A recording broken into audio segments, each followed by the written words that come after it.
जरा सोचिए, एक देश जो सदियों की गुलामी के बाद आज़ाद हुआ है, उसका जन्म हो रहा है। लेकिन सवाल ये है कि उसके भविष्य की नींव, उसकी बुनियाद कैसे रखी जाए। आज हम भारतीय संविधान के बनने की उसी दिलचस्प कहानी में उतरेंगे। जानेंगे कि वो दस्तावेज कैसे तैयार हुआ जो सिर्फ कानून की किताब नहीं, बल्कि करोड़ों लोगों की उम्मीदों का आईना है। दुनिया के सबसे बड़े लोकतंत्र को कागज पर उतारना, ये कैसे मुमकिन है? यही वो सबसे बड़ा सवाल था जिसका जवाब हमारे देश के निर्माता ढूंढ रहे थे। एक ऐसा देश जहां इतनी सारी संस्कृतियां हों, अनगिनत भाषाएं और अलग अलग धर्म, उसके लिए एक ऐसी नियम की किताब कैसे बनाई जाए जो सबको एक साथ जोड़कर रखे। आइए इस कमाल के सफर को समझते हैं। इस कहानी को हम 5 हिस्सों में समझेंगे। पहले, कि संविधान की जरूरत क्यों पड़ी, फिर इसे बनाने वाले कौन लोग थे, इसके बाद देश के भविष्य का मसौदा कैसे तैयार हुआ, उसे आखिरी शक्ल कैसे दी गई, और आखिर में ये अपने पीछे कैसी विरासत छोड़ गया। तो आखिर ये सब शुरू कहाँ से हुआ? बात सिर्फ राजनीतिक आज़ादी की नहीं थी। नहीं, ये उससे कहीं गहरी एक इच्छा थी, अपनी किस्मत अपने हाथों में लेने की, अपना भविष्य खुद लिखने की। कहते हैं हर बड़ी क्रांति एक छोटे से विचार से शुरू होती है। भारत के लिए वो चिंगारी आई 1934 में एमएन रॉय की तरफ से। उन्होंने ही सबसे पहले एक संविधान सभा की बात की और उनका ये आइडिया इतनी तेजी से फैला कि बस 1 साल के अंदर इंडियन नेशनल कांग्रेस ने इसे अपना ऑफिशियल लक्ष्य बना लिया। लेकिन अंग्रेजी हुकूमत को मनाना कोई बच्चों का खेल तो था नहीं। उन्होंने एक के बाद एक कई प्रस्ताव रखे। 1940 में ऑगस्ट ऑफर, 1942 में क्रिप्स प्रपोजल, लेकिन भारत ने हर बार उन्हें ठुकरा दिया। सवाल है क्यों? क्योंकि वो असली आज़ादी नहीं दे रहे थे। आखिरकार 1946 में कैबिनेट मिशन प्लान के साथ बात बनी। तो आखिर दिक्कत क्या थी? दिक्कत एक शब्द में थी, समझौता। अंग्रेज डोमिनियन स्टेटस ऑफर कर रहे थे, मतलब एक तरह की आधी अधूरी आज़ादी, जहां आप अपने देश को तो चलाएंगे लेकिन रहेंगे ब्रिटिश साम्राज्य के ही अंदर। पर भारत की मांग एकदम साफ थी, पूर्ण स्वराज, यानी पूरी बिना किसी शर्त के आज़ादी। तो प्लान तो मान लिया गया। अब वक्त था उन शिल्पकारों को इकट्ठा करने का जो भारत के भविष्य को कागज पर लिखने वाले थे, यानी संविधान सभा। और ये कोई छोटी मोटी कमेटी नहीं थी, कुल 389 सदस्य। सोचिए, हर एक सदस्य ब्रिटिश भारत के किसी कोने से या किसी रियासत से आया था। ये संख्या ही बताती है कि हमारा देश कितना विशाल और विविध है। फिर 1946 की गर्मियों में चुनाव हुए और इसने सभा की राजनीतिक तस्वीर साफ कर दी। कांग्रेस को मिली 208 सीटें, मतलब कि साफ बहुमत। मुस्लिम लीग को 73 सीटें मिली और बस मंच तैयार हो चुका था। अब इतने बड़े काम को आगे बढ़ाने के लिए एक लीडर की जरूरत तो थी ही। तो शुरुआत में सबसे सीनियर सदस्य डॉक्टर सच्चिदानंद सिन्हा को अस्थायी अध्यक्ष बनाया गया।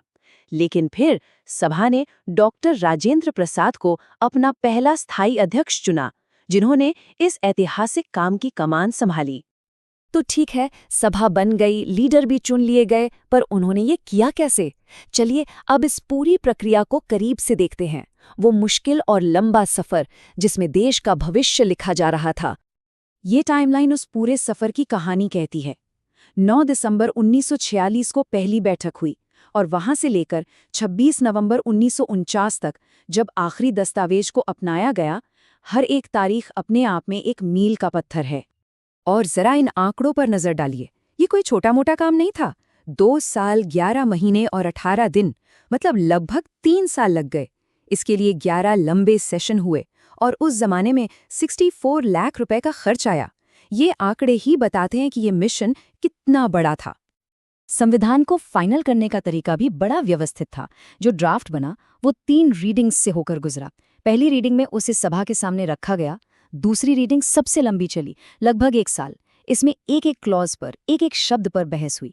और फिर तीसरी और आखिरी रीडिंग में वोटिंग हुई और ड्राफ्ट पास हो गया। अब देखिए, इतनी बड़ी और मजबूत इमारत कोई एक इंसान तो बना नहीं सकता। इसके लिए एक्सपर्ट्स की टीम लगती है। संविधान सभा के मामले में ये एक्सपर्ट्स थीं अलग अलग कमेटियां। काम को आसान और असरदार बनाने के लिए इसे 8 बड़ी और करीब 13 छोटी कमेटियों में बांटा गया था। हर कमेटी को एक खास जिम्मेदारी दी गई। जैसे एक कमेटी मौलिक अधिकारों पर काम कर रही थी तो दूसरी केंद्र सरकार की शक्तियों पर। मकसद ये था कि संविधान का कोई भी पहलू छूट ना जाए। लेकिन इन सब में से एक कमेटी सबसे खास थी, प्रारूप समिति यानी ड्राफ्टिंग कमेटी। इसके अध्यक्ष थे डॉक्टर B.R. अम्बेडकर। इस 7 सदस्यों की टीम पर ही सबसे बड़ी जिम्मेदारी थी संविधान का पहला कच्चा मसौदा यानी ड्राफ्ट तैयार करना। और यहाँ डॉक्टर B.R. अम्बेडकर के योगदान को हम कभी नहीं भूल सकते। उनकी कानून की गहरी समझ, उनकी दूर की सोच और उनकी लीडरशिप ने ही इस बेहद मुश्किल काम को मुमकिन बनाया।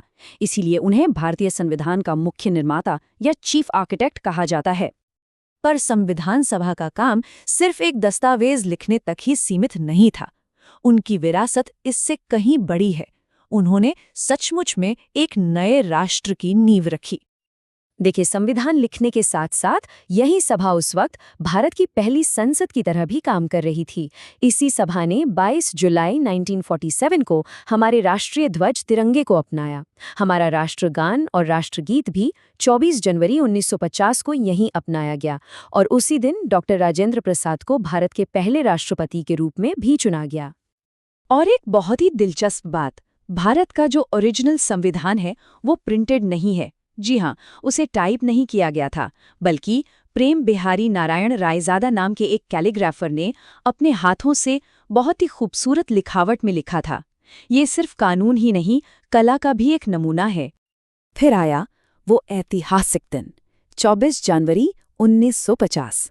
इस दिन 284 सदस्यों ने संविधान पर अपने हस्ताक्षर किए और इसे देश का सर्वोच्च कानून बना दिया। और एक खास बात यह भी है कि इन दस्तखत करने वालों में 15 महिलाएं भी शामिल थीं। ये अपने आप में एक नए और समावेशी भारत की शुरुआत का संकेत था। अब यहाँ 2 तारीखें हैं जिन्हें समझना जरूरी है।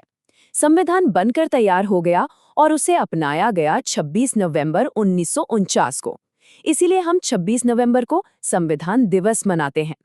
लेकिन इसे पूरी तरह से लागू किया गया 2 महीने बाद, 26 जनवरी 1950 को, जिस दिन भारत एक गणतंत्र बना और हम गणतंत्र दिवस मनाते हैं। और ये सब हमें एक आखिरी और बहुत गहरे सवाल पर लाकर खड़ा कर देता है। आखिर 70 साल से भी ज्यादा पहले लिखा गया एक दस्तावेज आज भी दुनिया के सबसे बड़े लोकतंत्र की रहनुमाई कैसे कर रहा है? शायद इसका जवाब हमारे संस्थापकों की दूरदृष्टि में छिपा है, उनकी उस काबिलियत में कि उन्होंने एक ऐसा संविधान बनाया जो वक्त के हर इम्तिहान पर खरा उतर सके।